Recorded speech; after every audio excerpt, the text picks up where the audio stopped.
FIR by LeDroit, India. FIR means a complaint in simple words. It is the first piece of information the police receives about an offense. FIR can be filed online. Information to be kept handy before filing an online FIR. Complainant's name should be mentioned in the FIR filed. Father's and mother's name should be given by the complainant while filing an FIR. Complainant's address should be given with the PIN code. Contact details must be provided.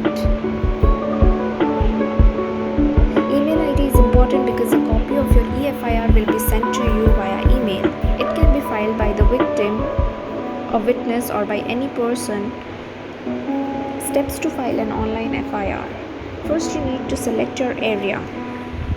In second field, you will get the list of police stations. Select your nearest region. Select the type of complaints you want to make in FIR.